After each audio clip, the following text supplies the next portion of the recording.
মা অহা সপ্তাহত মই গোৱা যাব লাগিব ট্ৰেইনিঙৰ কাৰণে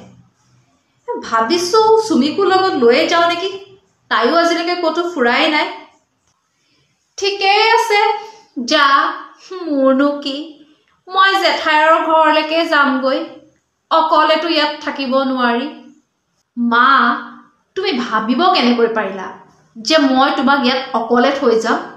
তুমিতো লগত যাবই লাগিব আজিলৈকে যেতিয়া কতো যোৱাই নাছিলো এতিয়া যাবলৈ কি দৰকাৰ আছে কি হয় তোৰ লৰাটোৱে ফুৰাবলৈ লৈ যাম বুলি কৈছে তাতো তাই নাটক শেষ নহয় এয়া লওক মা আপোনাৰ শুকান ৰুটি আৰু এয়া তোমাৰ ঘিউ দিয়া ৰুটি খোৱা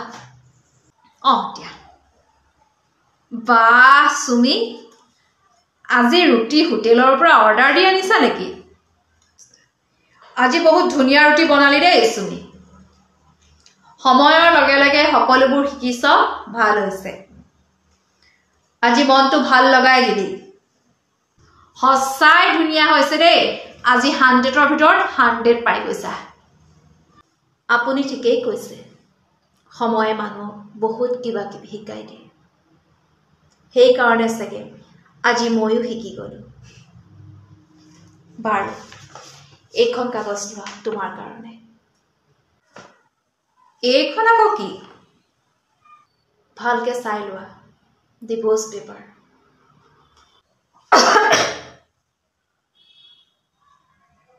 এইবোৰ কি কৰিছা পাগল হৈ গলা নি কিয় কি হ'ল এই পাৰফেক্ট গুলুটিখনৰ কাৰণে মই অত দিনে ইমান অত্যাচাৰ সহ্য কৰি থকা নাই জানো সঁচাকে পাগল হৈছে এজনী আজি আপোনালোক দুইজনৰ পৰা পাৰফেক্ট ৰুটিৰ কাৰণে ট্ৰফি আৰু মেডেল পাই গলো যেতিয়া মোৰ জীৱন সফল হৈ গল মোৰ জীৱনৰ উদ্দেশ্য পাৰফেক্ট হৈ গল আপোনালোকৰ এই পাৰফেক্ট ৰুটিখনৰ দৰে এতিয়া আৰু মই অত্যাচাৰ সহ্য কৰি থাকিব নালাগে তাই মুখখন চাচোন ইমান চলিছে আমাক কেনেকৈ অপমান কৰিবলৈ সাহস কৰিছে আমি কোনটো কামত তাইক বাধা দি পাইছো বাৰু তাই নিজৰ মতে খায় নিজৰ মতে শুৱে নিজৰ মতে উঠে তাৰ পাছতো ইমান কথা চি চি চি কি বুৱাৰী পালো হয় আপুনি মোক কোনো বাধা দিয়া নাছিল কিন্তু আপোনাৰ এই মুখৰ কথাখিনিয়ে যথেষ্ট আছিল মোক অত্যাচাৰ কৰিবৰ কাৰণে আৰু আপোনাৰ ল'ৰা যি এটা দিন মোক মাৰপিট নকৰাকৈ শান্তিত থাকিবই নোৱাৰিছিল কিন্তু ভগৱানৰ কৃপা মই আজি ইয়াৰ পৰা জীৱিত হৈ যাব ওলাইছো নহলেতো মোৰ দৰে কত মহিলাক আজি ভাজিত নিমখ বেছি হ'ল চাহত চেনি বেছি হ'ল এই সৰু সৰু অজুহাতত অত্যাচাৰ কৰি কৰি আত্মহত্যাৰ পথ বাছি ল'বলৈ বাধ্য কৰায় বা সকলোৱে মিলি হত্যা কৰি আত্মহত্যাৰ নাম দিবলৈ চেষ্টা কৰে মই যে বাছি গৈছো আপোনালোক দুজনক ধন্যবাদ এই শুন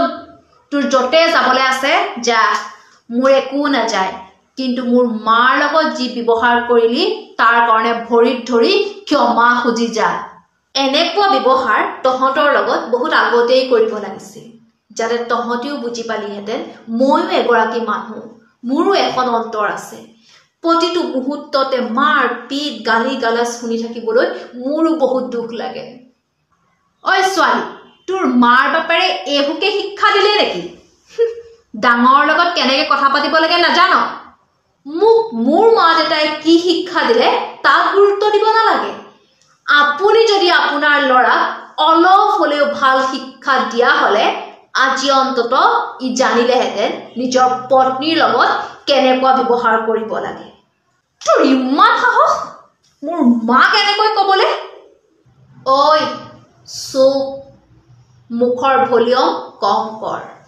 আৰু ভৱিষ্যতলে মোক এনেকৈ চিঞৰি চিঞৰি কথা কবলৈ সাহস নকৰিবি কাৰণ তই পাহৰি নাযাবি হাত মোৰো আছে কেতিয়া ক'ত উঠি যাব তই নিজেই গম নাপাবি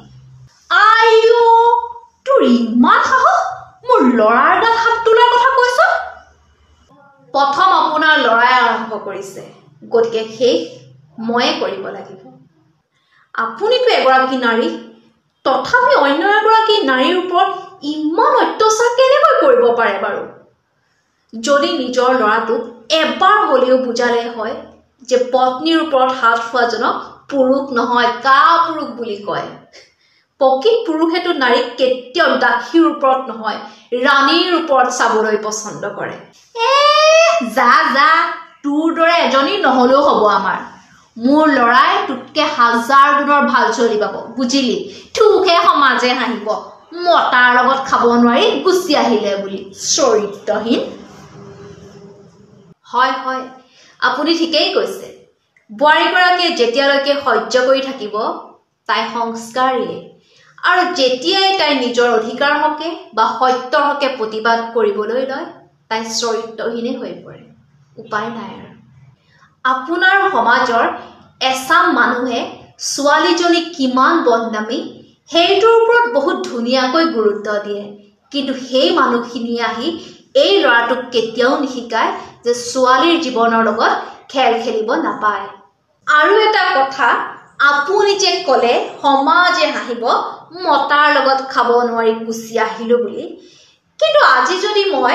জীৱিত হৈ উভতি নগৈ আত্মহত্যাৰ পথ বাছি ললোহেঁতেন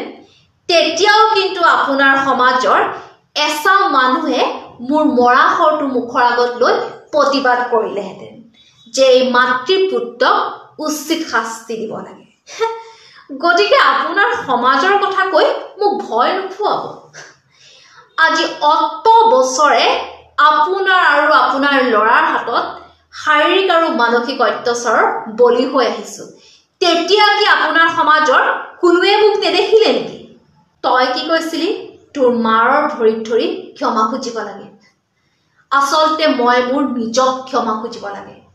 জীৱনৰ ইমান ধুনীয়া সময়খিনি তহঁতৰ দুটাৰ লগত থাকি যে মই নষ্ট কৰি দিলো আৰু শুন তোৰ নিচিনা কাপুৰুষ এটাই পত্নীৰ মূল্য বুজি নাপাও গতিকে ভৱিষ্যতে আৰু এজনী ছোৱালীক বিয়া কৰাই তাই জীৱনটো ধ্বংস নকৰিবি আৰু কেনেবাকৈ তহঁতি মাৰ পুতে দুটাই জেলত যাব লগা হয় তেতিয়া বুজিবি যে ঘৰৰ ৰুটি গোল হওক বা নহওক ঘৰৰ ৰুটি হয় যিটো এগৰাকী মহিলাই অতি মৰম আৰু আবেগত প্ৰস্তুত কৰে গতিকে ঘৰৰ খাদ্য আৰু মহিলাক অলপ সন্মান কৰিবলৈ শিকিবি